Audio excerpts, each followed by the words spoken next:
Killing people in Fallout 4 is one of the main things to do. Next to building houses and settlements, guiding the future the way you want it to, and taking the lives of innocent and not so innocent people. The ways of killing people and creatures are plenty, ranging from baseball bats with razors strapped to them, to a powerful laser gun, to a massive launcher which shoots its mini nukes. This time around, I decided to use a gun I haven't used that much in my previous 26 runs of this game. Today I am asking the question, can you beat Fallout 4 with only the minigun? To cut the long story short, I did the intro and made it out of World 111 without killing any of the red roaches just fine. My character is named Tiger Lily because I'm currently obsessed with the song Anyone for You by George Ezra, and so I went on to assign my stats. As the minigun heavily relies on agility, I put a lot of points in there, and of course into charisma as I decided to go with the Brotherhood right from the start. This led to my stats being 4 in strength, 3 in perception, 4 in endurance, 5 in charisma, 2 in intelligence as I was gunning for the Idiot 7 perk again, 5 in agility and 5 in luck.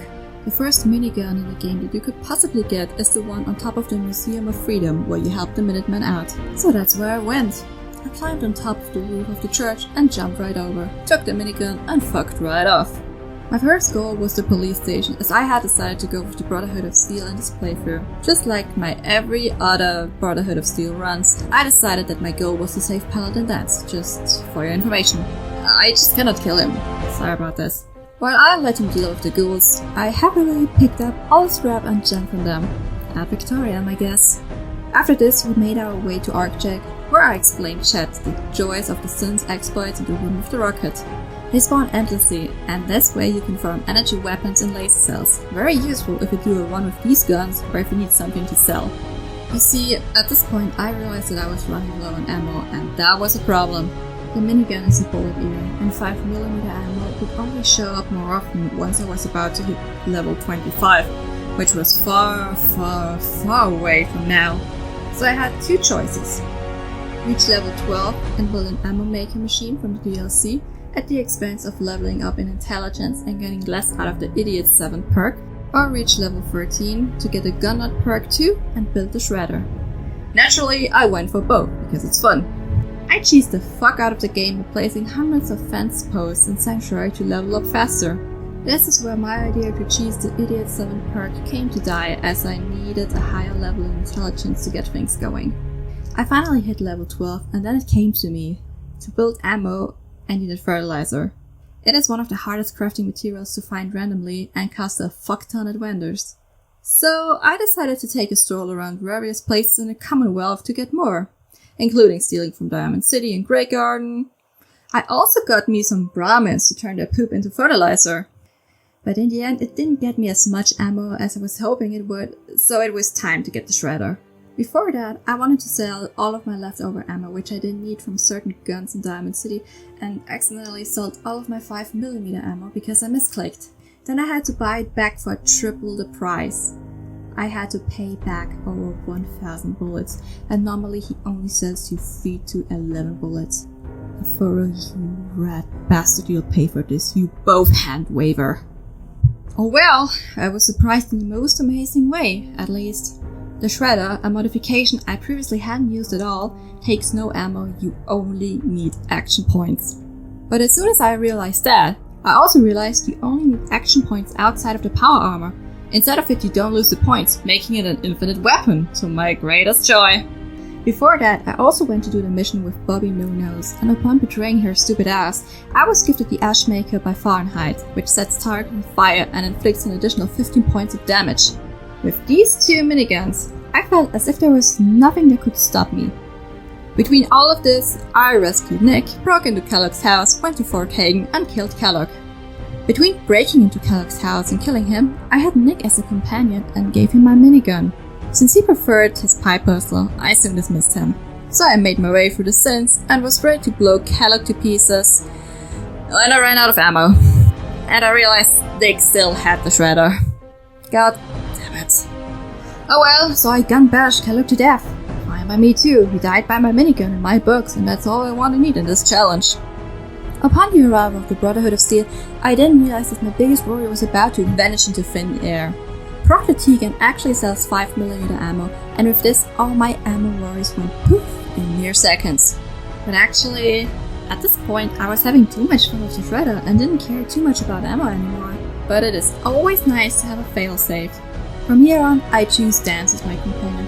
But once again, he also didn't like the minigun I equipped him, so I guess we just have to turn a blind eye to this. It is not like it's a blind betrayal or anything. Huh?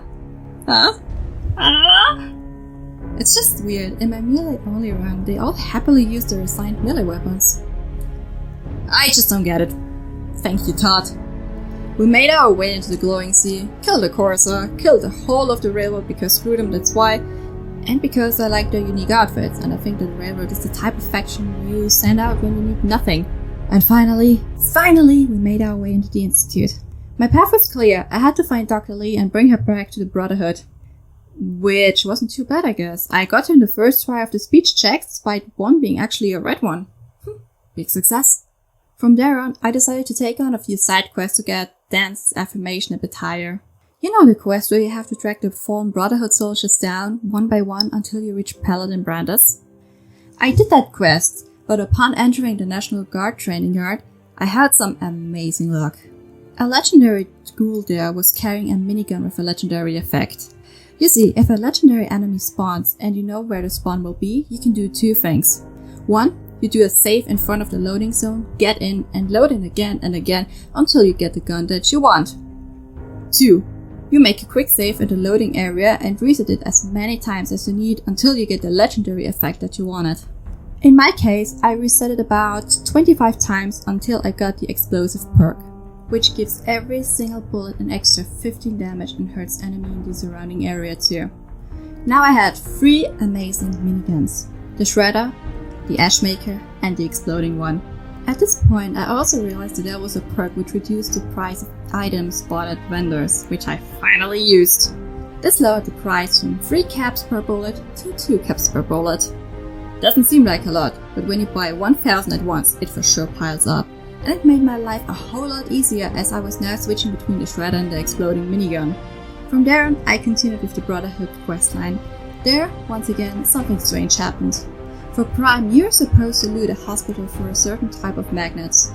Well, I went into Diamond City to buy more fertilizer, and to my big surprise, Mira had those magnets for sale. I had never seen them before in any vendor's inventory, but I went right along with it, bought them, and saved myself a super mutant suicide-induced headache. And from there on to blind betrayal, it was smooth sailing.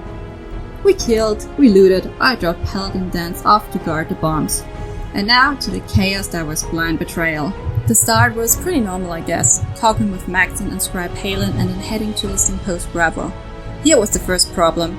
The turrets had returned and tore my character to shreds in mere seconds as she was only wearing a dress to get her charisma up. Oh well, second try I fast traveled to a nearby settlement and made my way over to Bravo and could destroy them from behind. So far so good. I talked Dance out of killing himself in Minecraft and got out of the bunker. There, Maxon was waiting for us. And in the background, Chad was able to see Molotovs being thrown, but we decided to gracefully ignore that. And with my 10 points in charisma, thanks to a fancy dress and hat, Maxon stood no chance against me. Maxon didn't kill Dance, Dance stayed in the bunker for now. All seems well, right? Well, I have the upgrades from the next gen update installed, so one of the new quests, Pyromaniac, triggered here, and the main enemy and his goons showed up. Maxon killed them all. Thank you very much, Arthur. Then I returned to Dance to get his goodbyes for now, when suddenly a Mr. Gutsy showed out of nowhere and tore my character to shreds. Awesome, round 3 it is. This time around, Maxon killed the Pyromaniac again, getting me the XP, which was nice, and this time the Mr. Gutsy did not show up. I still have no idea where it came from. Okay, back on the road. Ingrid and I headed to Mass Fusion. I threw myself off of the balcony to skip the elevator ride and... nothing much else happened in this quest. We got in, we shot our amazing guns, we got out.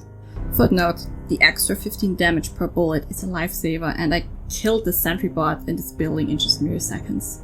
And now to the chaos that was the final mission. Prime was booted up and ready to go.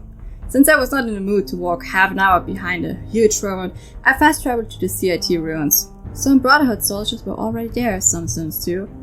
And you know who else was there? The fucking Enclave! Thank you, Creation Club content! That was the twist this quest needed! Oh well, they were also dealt with by getting their limbs exploded and then the sins were turned into scrap. It was an amazing feeling to go through the Institute guns blazing, killing everything and everyone inside. Beautiful, I'm telling you all, it was beautiful. Soon enough, I killed Father, the bomb was planted, we were teleported out of the Institute, and I proved yes, you can beat Fallout 4 with only the minigun. To sum this experience up, the start was very hard, but once there was a reliable source of fertilizer and 5mm ammo around, it was bearable. The first 13 levels, until I was able to make my own ammo and get the shredder, it's my personal hell honestly, as vendors only sold 5mm ammo in the single digits. Which reminds me, I still have a bone to pick with someone.